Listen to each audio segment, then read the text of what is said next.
Dans mon petit bureau pour ce point média, c'est l'épisode 104 sur YouTube. On va parler de ça, bien évidemment, mais on va ouvrir tout d'abord la presse britannique. Regardez avec énormément de titres, comme d'habitude, avec la relégation officielle, ça y est, de Fulham hier, avec la préparation de la finale de la Ligue des Champions pour Thomas Tuchel, mais surtout, regardez la photo forte ici. Edinson Cavani, on parle de Manchester United qui est en mode attaque-défense. Défense, tout d'abord parce que Ole Gunnar Solskjaer a demandé aux fans, les amis, laissez-nous jouer. Vous le savez, les fans de Manchester United ont empêché le dernier match à domicile en pénétrant sur la pelouse, en faisant face aux forces de l'ordre contre les actionnaires et les frères Glazer de Manchester United en leur demandant de quitter le club. Ça, c'est les suites de l'affaire Super League. Solskjaer demande aux fans, s'il vous plaît, on est en mode défense, laissez-nous jouer. Pour le mode attaque, on a prolongé Edinson Cavani, l'ancien attaquant du Paris Saint-Germain, reste à Manchester United 1 an de plus. Voilà les larges sourires de Ole Gunnar Solskjaer et de l'attaquant qu'on pouvait attendre, notamment du côté de l'Amérique du Sud. On avait parlé de Boca Juniors, il va rester à Manchester. Et vous me direz ça là, qu'est-ce que c'est que ce titre-là avec Bozo, c'est le surnom, vous le savez, de Boris Johnson, Bozo le clown. De nouveau en clown aujourd'hui. Clown and out. Que se passe-t-il autour de Boris Johnson? Regardez, les titres sont là. La finale de la Ligue des Champions doit se jouer, vous le savez, normalement du côté de Istanbul. Problème de conditions sanitaires, pas de fans britanniques. Du coup, les instances sont en train de discuter entre l'UEFA et les instances anglaises pour éventuellement jouer cette finale à Wembley. Deux équipes anglaises ont joué sur sol britannique. La balle était dans le camp de Boris Johnson. Et pour l'instant, eh bien, il dit non. Boris qui bloque l'accès à Wembley. Pourquoi? Parce que l'UEFA demande à Boris Johnson une autorisation spéciale pour 2000 invités en dehors de la quarantaine, out quarantaine. Et Boris Johnson dit hors de question de ne pas respecter ces quarantaines. Du coup, pour le moment, c'est bloqué. Boris Johnson bloque la finale éventuelle à Wembley. C'est une énorme affaire que l'on va suivre dans les prochains jours du côté de la presse britannique. Je vous emmène maintenant sur la scène italienne. On disait Cavani qui va rester à Manchester. Regardez ce qui se passe là. Regardez ce qui se passe. Il y a deux gros titres en Italie avec le SOS Juve, mais surtout ça, Donnarumma devrait finalement rester à Milan. Il devait rejoindre la Juve. Mais que se passe-t-il? En page intérieure, on nous l'explique. Regardez, la stratégie là, l'envoûtement du diable pour faire qu'il reste, c'est l'accessite à la prochaine Ligue des Champions. Milan avec Pioli en s'imposant face à la Juve 3-0 a pris une longueur d'avance pour jouer la prochaine Ligue des Champions et voir du capital arriver. 50 millions d'euros pour travailler sur plusieurs schémas et notamment laisser Donnarumma à Milan. D'autres schémas, le défenseur Tomori qui est du côté de Chelsea, on pourrait enfin l'acheter définitivement, c'est autour de 28-30 millions d'euros. Brahim Diaz, le petit espagnol prêté par le Real Madrid, on pourrait également le garder. Et puis on irait sur les targets avec notamment Gianluca Scamacca qui est aujourd'hui au Genoa, propriété de Sassuolo, c'est 40 millions d'euros. Et surtout Dusan Vlahovic qu'on attend avec impatience, Fiorentina, 60 millions d'euros. Ligue des Champions, on pourrait conserver Donnarumma, conserver ces deux hommes et aller sur les deux targets. Voilà le plan de Milan aujourd'hui. Le bémol dans l'actualité, il est là. Zlatan Ibrahimovic, blessé face à la Juve, sorti, ne pourrait pas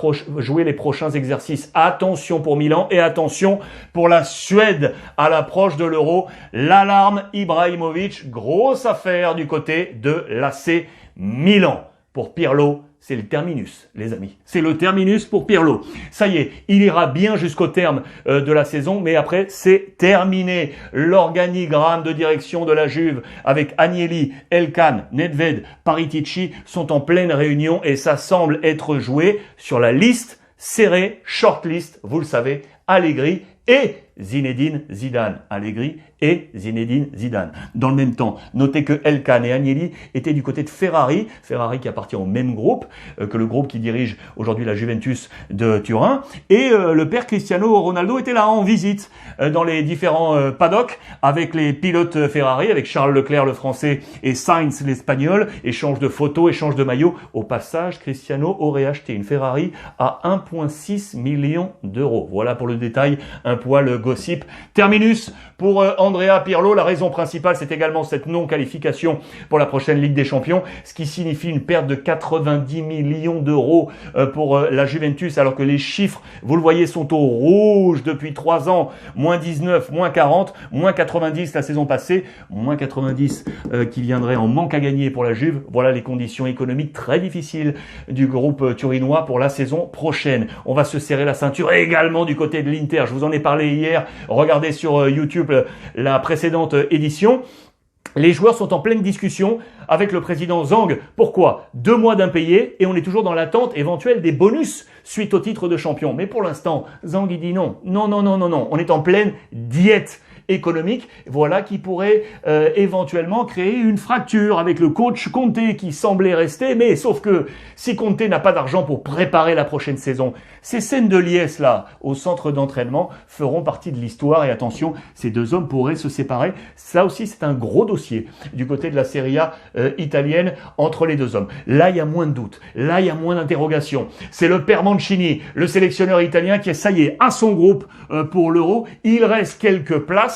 Je vous ai grossi tout ça. Regardez poste par poste. Côté gardien, je vous montre juste là que pour accompagner Donnarumma et Sirigu, on parle de Meret, Cragno ou encore Golini. Il y a un poste en défense, des postes en milieu, poste également en attaque. Prenez le temps de regarder ces visages que l'on va revoir du côté de l'Euro. Il y a 3 Parisiens à noter au passage. Keane, l'attaquant, Verratti, bien évidemment, au milieu terrain, et Florenzi. En parlant de Florenzi, on va ouvrir ensemble la presse française, et notamment l'actualité Paris Saint-Germain, le Parisien et l'équipe. Florenzi, il est là. On nous parle de la case départ. Regardez, prêté par l'AS Roma, le latéral n'a pas vraiment rassuré tout le monde au Paris Saint-Germain. Il serait donc proche d'un départ. Florenzi, alors que le Parisien fait état des trop nombreux ratés du PSG cette saison, tous ces points perdus à l'image des derniers sur la pelouse rennaise, 1 but partout. Et là aussi dans l'équipe, on parle de ce match avec notamment, vous le savez, Kimpembe qui a été exclu. Sa peine pourrait être alourdi en raison de son attitude en regagnant les vestiaires. Ça a créé une cohue. La sanction pourrait être alourdie pour lui. Kylian Mbappé, l'autre information PSG aujourd'hui. On parlait d'André Pierre Gignac qui pourrait jouer les Jeux Olympiques avec le maillot bleu à Tokyo à l'été prochain. Kylian Mbappé pourrait également jouer. Il serait sur cette liste élargie déposée au CNOSF par Sylvain Ripoll. Mais attention, cela causerait quelques problèmes physiques, de repos et autres. On va discuter avec le Paris Saint-Germain. Arnaud Herman nous explique tout ça dans les colonnes de l'équipe. Très intéressant papier autour de Kylian Mbappé. L'équipe dont la une, c'était ça aujourd'hui.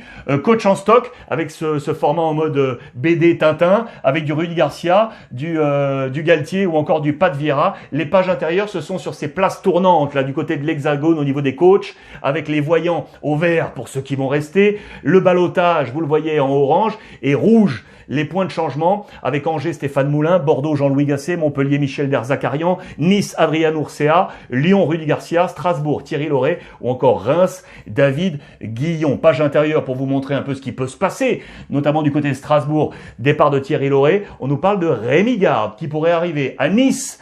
Galtier, vous le savez, il intéresse toujours, c'est un dossier et qui tourne depuis un petit moment. Montpellier, où Michel Derzakarian s'en va, on nous parle de Laurent Baclès qui vient de faire monter 3 à Angers pour succéder à Stéphane Moulin. On nous parle de Batic, l'adjoint actuel de Rudy Garcia du côté de l'Olympique Lyonnais. Bordeaux, Gasset, ça sera terminé au terme de cet exercice. Et pour le remplacer, il y a un nom là en ce moment, c'est Pélissier, qui semble plaire aux Girondins de Bordeaux, au même titre que Dalloglio sur la scène française qui plaît énormément. On nous parle de Planck du côté de Nîmes, on nous parle de Puel à Saint-Étienne suspendu à la vente du club. On nous parle de Camboiré à Nantes qui serait sur une bascule. Et regardez dans le même temps, 2 entraîneurs qui pourraient revenir sur la scène française.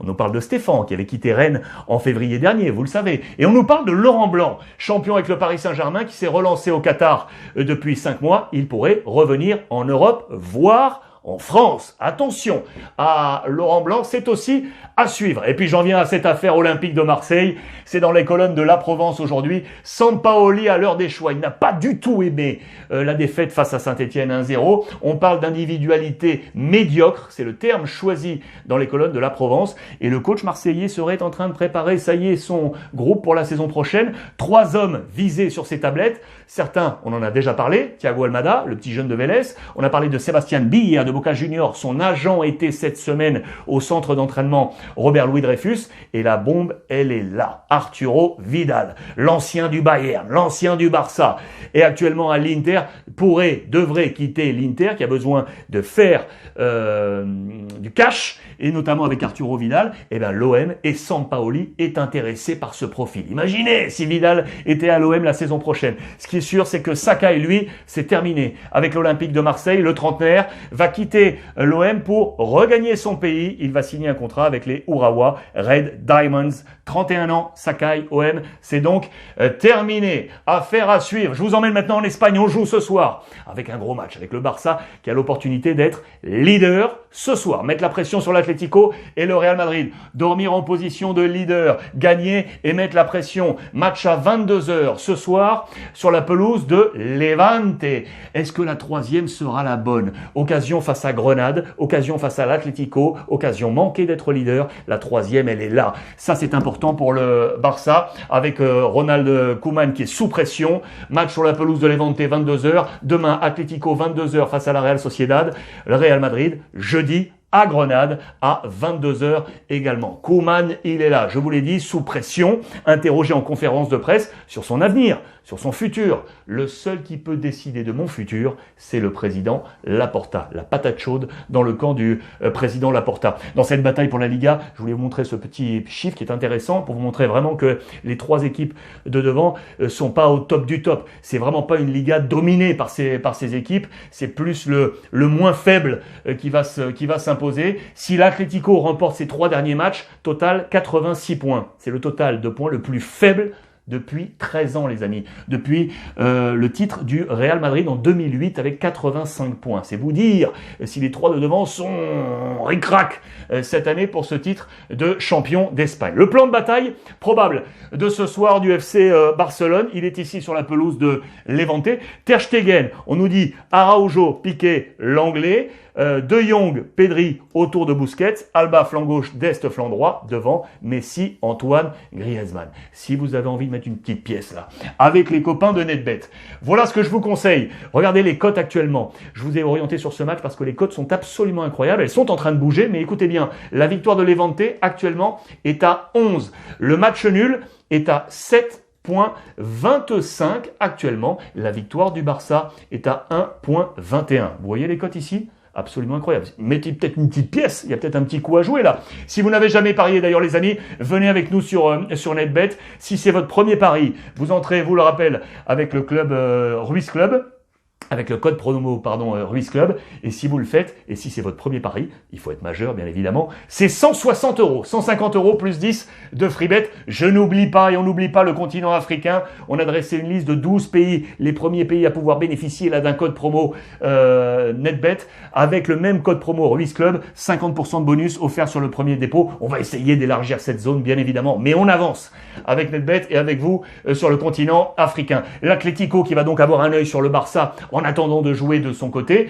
L'Atlético qui a les cartes en main. Si on remporte les 3 matchs et qu'on prend les 9 points, on est sacré champion. On va compter sur Oblak, encore le meilleur gardien cette saison qui pourra avoir son 5e titre de Zamora, meilleur gardien au terme de l'exercice. Et on va compter sur Luis Suarez qui n'a plus marqué depuis 7 matchs, les amis. 7 matchs qu'il est pour l'instant muet. S'il marque un petit but, il passe un bonus dans son contrat. Il a un contrat avec bonus au nombre également de buts marqués. Il y en manque un là pour passer à l'échelon supérieur. Ce sera intéressant. À noter l'information sur Thomas Lemar qui est important dans le plan del Cholo Simeone. Absent là, on l'attend pour un retour face à Valladolid. Très intéressant. Alors que le Real Madrid est en pleine confusion, vous le savez, autour du penalty qui avait été d'abord sifflé pour Karim Benzema, puis annulé par la VAR parce qu'on revenait quelques secondes plus tard au penalty accordé à Séville pour finalement une main de Militao, vous vous en souvenez, et on parle de main noire, la mano negra. C'est habituellement une main dont on parle, vous savez, qui planerait au-dessus des matchs, souvent en faveur du Real Madrid, selon la presse critique contre le Real Madrid. Cette fois, on en parle en faveur, entre guillemets, des Catalans.